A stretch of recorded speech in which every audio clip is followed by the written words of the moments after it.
मुस्लिम अहमद की रिवायत, नबी करीम सल्लल्लाहु अलैहि वसल्लम मस्जिद नबी में तशरीफ फरमा है, सहाबा बैठे हैं।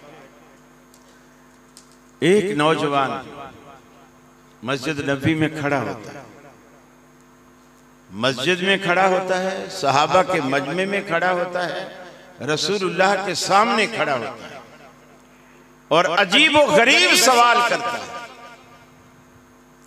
सवाल ये करता है कि या रसूलुल्लाह सल्लल्लाहु अलैहि वसल्लम, मैं आपकी हर बात मानने को तैयार हूं, जो बोलेंगे वो करूंगा, आप मेरी एक बात मानें। मैं आपकी सारी बातें मानूंगा, आप मेरी एक बात मानें। वो क्या बात है? फरमाया, मुझे सिर्फ एक गुनाह की इजाजत दे, एक गुनाह, उसकी मुझे लत है, मैं उस गुनाह के बगैर रह नहीं सकता। और वो गुनाह क्या है? जिना। मस्जिद में अल्लाह के रसूल से इजाजत मांगता है। यकीन मानिए, अगर फैसलाबाद की कोई मस्जिद होती और ऐसा सवाल यहां होता तो थोड़ी देर के बाद वो बंदा नजर ही ना आता है, तिक्का बोटी करके रख देते उसको। वो तेरी ये मजाक कि तू साढ़े मौलवी दे सामने इतना दे सवाल करना। सहाबा ने, वो जो खड़ा था ना, उसका जो कमीज का दामन था, सहाबा ने उसके कमीज के दामन को पकड़ के गुस्से से नीचे की तरफ खींचा, जैसे बैठ जा, सवाल न कर, बैठ जा।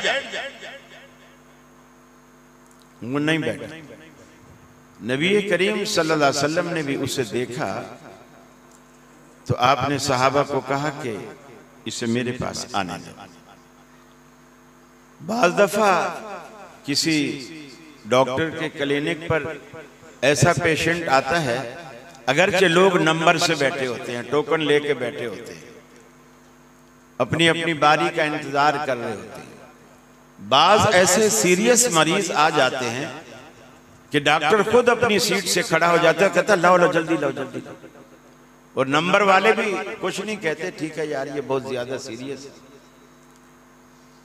अल्लाह के रसूल ने देखा सल्लल्लाहु अलैहि वसल्लम कि ये सीरियस कंडीशन में है, आने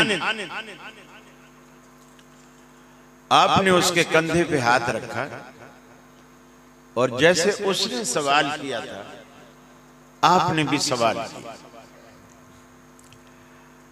आपने सवाल ये किया कि जिस गुनाह की इजाजत तू मुझसे मांगता है और मैं वो इजाजत तुम्हें दे दूं और तू उस गुनाह की तकमील के लिए चला भी जाए,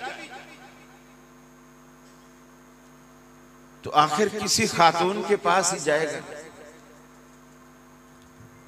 ये बता, अगर यही इजाजत कोई और शख्स मुझसे मांगे और उसका इरादा तेरी बहन, बेटी, मां, फूफी, खाला, हुर्मत वाले सारे रिश्ते गिनवाए कि उसका इरादा उनके पास जाने का हो, तो तेरा क्या रिएक्शन होगा? उसने कहा, या रसूल अल्लाह सल्लल्लाहु अलैहि वसल्लम, मैं तो ऐसा कर दूंगा, मैं तो वैसा कर दूंगा। आपने फरमाया, तेरे रिश्ते कोई आसमान से उतरे हैं, उनका बड़ा तकद्दुस है और दूसरों की कोई इज्जत नहीं।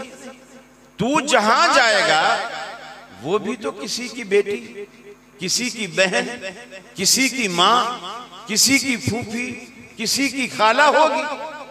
तेरे रिश्ते कौन से कोई अजूबे हैं? उसके दिल में ये तीर बिल्कुल निशाने पर लग गया। इसे कहते हैं ज़हन साजी। ज़हन साजी के बाद जो दूसरा काम आपने किया वो काम है जो आज अहले हदीस यकसर छोड़ चुके हैं। आपने उसे 3 दुआएं दी, आज हम दुआएं करना ही छोड़ गए, दुआएं मांगना ही छोड़ गए। फतवे पे फतवा, फतवे पे फतवा, नमाज के बाद बिदअत, तो नमाज से पहले बिदअत, तो अजान के बाद बिदअत, तो फलाने के बाद बिदअत। मैं अक्सर ये बात सुनाया करता हूं। कराची में एक मुफ्ती सिद्दीक साहब का जनाजा था, बड़े उलमा वहां आए हुए थे। एक साहब ने नमाज, जनाजा नहीं, आम नमाज, जो नमाज के बाद जनाजा था तो पहले नमाज जोहर या असर की नमाज थी, उसने पढ़ाई। पढ़ाने के बाद मुक्तदियों की तरफ रुख करके बैठा, तो पहली सफ में कोई बाबा जी बुजुर्ग थे। उन्होंने कहा, इमाम साहब मेरे लिए दुआ करवाएं, कल मेरी आंख का ऑपरेशन है, अल्लाह ताला कामयाब कर दे। वो उंगलियों पे तस्बीह पढ़ रहे थे, पढ़ते रहे। बाबे ने समझा कि शायद मेरी आवाज इमाम साहब ने सुनी नहीं, उसने पहले से जोर से फिर बोला। अब इमाम साहब भी थोड़ा सा गुस्से में, फरमाने लगे, बैठ जा बैठ जा, सुन लिया मैंने, ये फर्जों के बाद दुआ करनी बिदअत। वो फिर बैठा नहीं, वो उठा, ज़ईफ था, बूढ़ा था, लाठी भी हाथ में थी, कांपते कांपते उठा और सफे चीरता हुआ बाहर निकला। जनाजा भी नहीं पड़ा और ये कहते हुए गया कि तौबा तौबा अस्तगफिरुल्लाह, मैं तो अब तक ये समझता था कि ये वहाबी लोग गैरुल्लाह से नहीं मांगते, मुझे तो आज पता चला है ये तो अल्लाह से भी नहीं मांगते। कितना गलत मैसेज गया आपकी तरफ से, गलत हिकमत अमली से। हालांकि ये अल्लाह के रसूल की सुन्नत है कि जब कोई आपसे दरखास्त करे दुआ की, आप दुआ करें। सैयदना अबू हुरैरा रज़ियल्लाहु ताला अन्हु ने आपसे दरखास्त की, या अल्लाह, या रसूल अल्लाह, मेरी वालिदा वो काफरा है और मुझे भी कह रही है कि तू अगर इस्लाम नहीं छोड़ेगा तो मैं रोटी नहीं खाऊंगा, जब तक नहीं खाऊंगी जब तक वापस काफिर नहीं होगा। तो मुझे तो मां से बड़ी मोहब्बत है और इस्लाम से भी मोहब्बत है, मैं मां भी नहीं गंवाना चाहता, इस्लाम भी नहीं छोड़ना चाहता।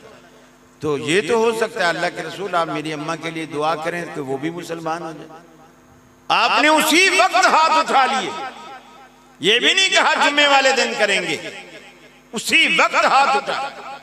हजरत अबू हुरैरा कहते हैं, मैं घर भागा ये देखने के लिए कि मैं पहले पहुंचता हूं या अल्लाह के रसूल की दुआ पहले पहुंचती। मैं गया तो वालदा के नहाने की, पानी के गिरने की आवाजें आई। मैं समझ गया कि दुआ मुझसे पहले पहुंच गई। मां ने दरवाजा खोला, कहा, बेटा मुझे भी वहीं ले चलो जहां से तुम आए। आपने दुआएं करनी छोड़ दी और रब ने देना ही छोड़ दिया। जब आपने मांगना छोड़ दिया, उसने देना छोड़ दिया।